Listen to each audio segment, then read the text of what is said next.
Bonjour à vous et bonjour à tous et à tous les Mahorais. Alors demain ou après-demain, ce sera l'Aïd ici à Mayotte et on l'a un peu évacué de l'actualité, focalisé ces derniers temps sur Wumbushu.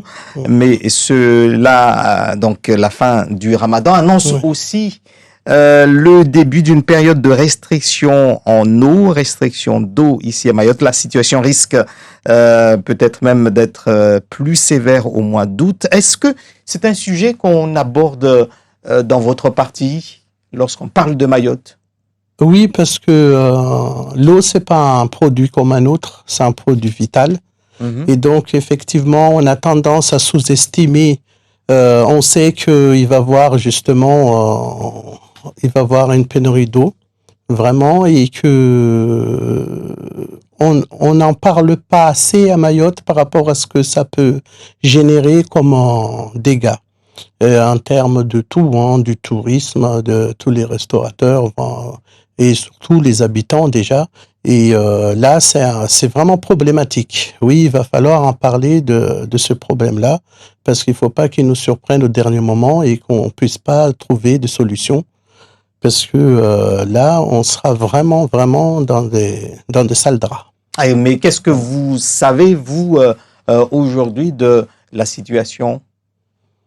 Ben nous, ce qu'on sait, c'est que les deux retenues collinaires ne peuvent pas supporter à justement jouer ce rôle-là où on peut avoir de l'eau à notre robinet et à force de bricoler, de couper ceci, de faire le tour, ça finira bien par être dépassé par ce problème-là parce que on vit d'une manière générale dans une sécheresse au niveau mondial. Voilà. Je disais donc en préambule qu'on était focalisé sur Wumbushu, opération toujours non officialisée par l'État, quoique les dernières interventions de Gérald Darmanin laissent entendre que il s'agit bien de cette opération, même s'il il ne dit pas le nom, qui va débuter ce lundi. Le groupe parlementaire RLFI-NUPES a clairement condamné Wumbushu. Est-ce que vous êtes aussi catégorique par rapport à ça, au risque de vous mettre à dos les Mahorais? Moi, je suis déjà content que vous m'invitez par rapport à cette situation, puisque depuis des années, les Mahorais ont subi des violences. Donc, il y a une attente pour qu'on puisse enlever cette violence à Mayotte. C'est pourquoi, si cette opération, parce que c'est une opération confidentielle, donc on ne peut pas se prononcer si on est pour ou contre, puisqu'on n'a pas les tenants et les aboutissants de cette opération. Donc, le bon sens même nous demande à être attentifs et vigilants de ce qui va se passer. Si on doit arrêter ces voyous, leur place est en prison, nous on dit bravo. Maintenant, on sait qu'il y a une surpopulation carcérale à Majkavo. Donc, qu'est-ce qu'on va faire si on arrête 300, 400 voyous à Mayotte? Est-ce que le gouvernement va s'engager à amener ces voyous-là en métropole ou ailleurs? Mais si c'est pour être relâché après Wumbushu, là, on n'est pas d'accord. Donc, c'est au gouvernement d'expliquer aux Mahorais sur ce point-là. Ensuite, on parle de Wumbushu sur le décasement. Ce qu'on doit savoir, c'est qu'en 3 mois, si il y a des gens en situation régulière qui sont décasés, où est-ce qu'ils vont le mettre? C'est encore une fois, la balle est dans leur camp de nous expliquer où est-ce qu'ils vont les loger sur ces 3 mois-là. Il y a des zones d'ombre comme ça qui doivent éclaircir. Nous savons reconnaître ce qui est bien ou ce qui est de mal. Et donc, nous ne pouvons pas s'engager dans quelque chose où on ne sait pas où ça va, puisqu'ils ont gardé la confidentialité de l'opération. C'est pour ça que j'ai dit, il faut qu'on soit vigilant. Et surtout, qu'est-ce qui va passer après le Wumbushu? Est-ce qu'on a fermé la frontière? Si c'est pour que les redoublent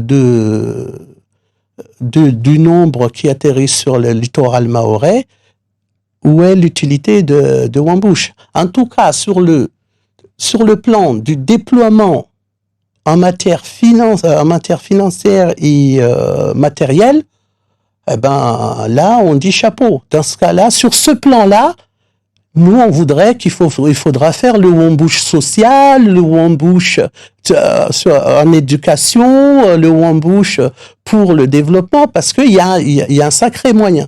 Mais maintenant, sur le terrain, on ne sait pas concrètement comment ça va se passer. Alors, puisqu'il y a ce confidentiel.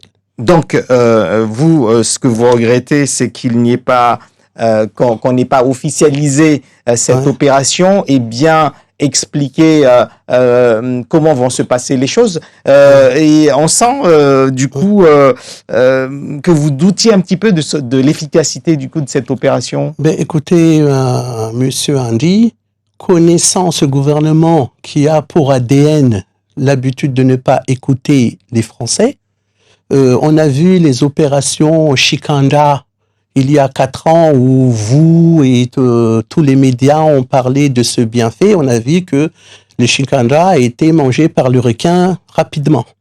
Ça n'a pas fait l'effet par rapport justement. Permettez-nous de douter, d'être sceptiques sur un problème qui dure depuis une vingtaine d'années et qu'on dit que ça va être résolu en 3 mois. Vous voyez? Donc, restons dans le bon sens, mais sachez que nous, on reconnaîtra ce qui est de bien et ce qui est de mal. Et donc, si, effectivement, on arrive à résoudre la violence sur Mayotte, on est les premiers à applaudir parce que nous subissons tous, vous autant que moi, cette violence. Donc, si on peut les enlever, on les fait. Justement, si c'était pas confidentiel, il fallait en débattre pour trouver une manière plus efficace, justement, à atteindre cet objectif.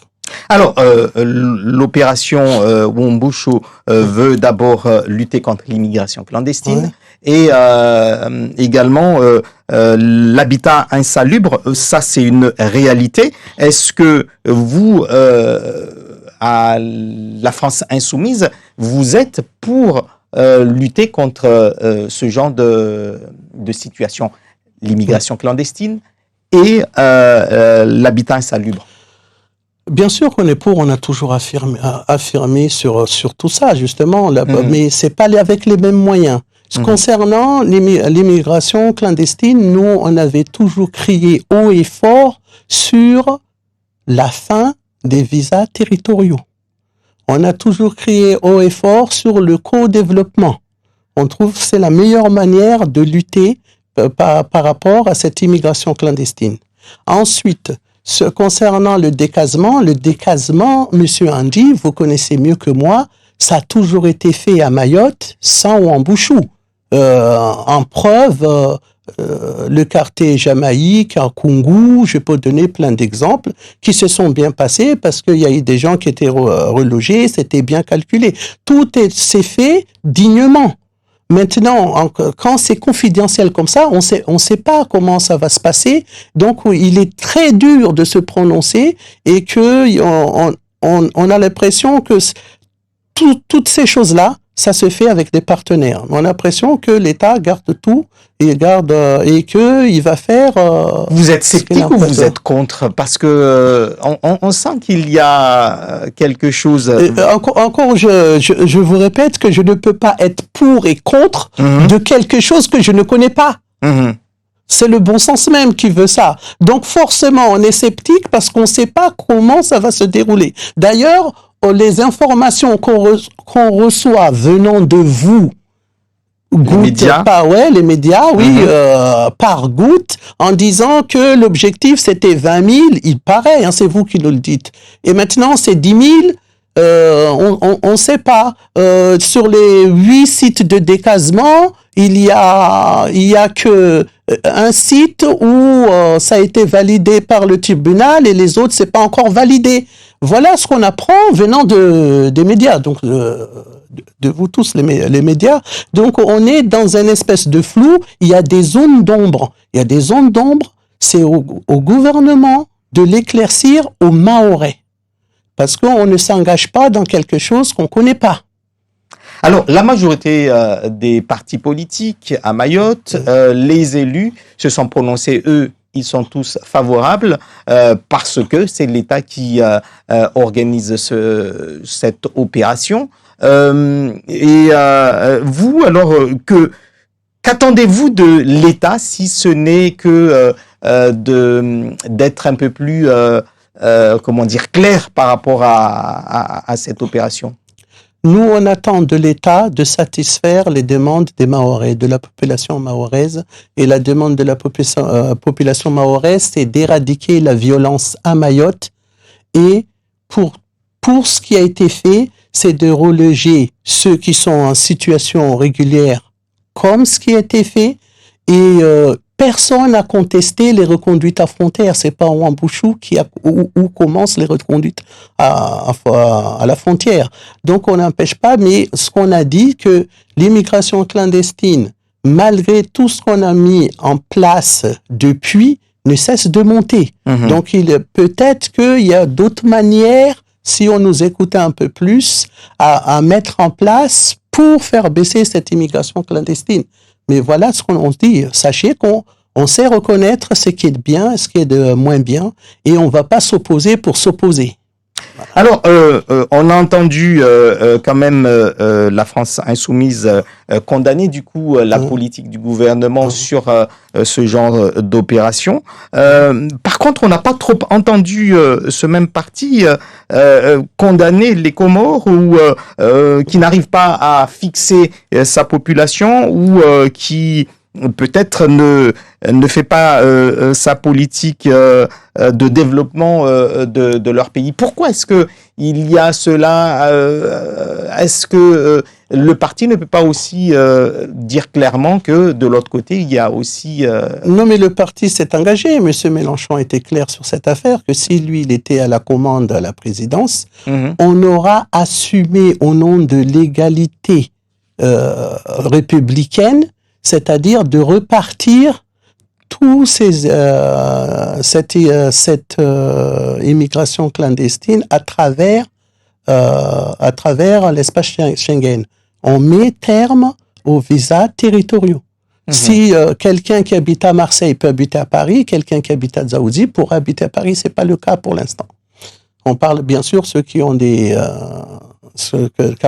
carte de séjour, puisque un Français, il habite partout. Mais là, je parle de ce cas-là, et parce que je vois pas pourquoi un rocher comme Mayotte doit assumer à lui tout seul tout ce fardeau. Est-ce qu'on peut dire qu'on aime Mayotte et être opposé ou s'interroger sur cette opération Wumbushu? Mais bien sûr. Nous, ce qu'on demande, justement, c'est que l'État éclaircisse aux Mahorais, ce qu'ils vont faire ici. Ce qui rassurera tout le monde. Mais il y a eu cette attente depuis très longtemps contre la violence, contre le fait, cette pression migratoire, le fait qu'à l'école on ne puisse pas étudier correctement, le fait qu'il y ait manque d'eau puisqu'on ne contrôle pas tout cela. Et on entendait, les Mahorais attendaient quelque chose et pour la majorité des Mahorais, cette opération est en quelque sorte cette réponse à leurs attentes, non? Nous, on dit qui vivra verra, puisque cette attente des Mahorais est légitime. L'attente des Mahorais est complètement légitime. Mais la réponse qui va être amenée, comme c'est confidentiel, nous, on dit il faut être attentif et vigilant. Parce que, encore une fois, je vous répète, ce gouvernement n'a pas l'habitude d'écouter les gens. On a vu sur leur forme de retraite, on a vu dans beaucoup de situations où il fait à sa guise, tout simplement. Merci beaucoup, Big Mikdadi Abdallah, d'avoir été l'invité de Zakoli. Je rappelle que vous êtes le porte-parole de la France Insoumise ici à Mayotte. Merci beaucoup.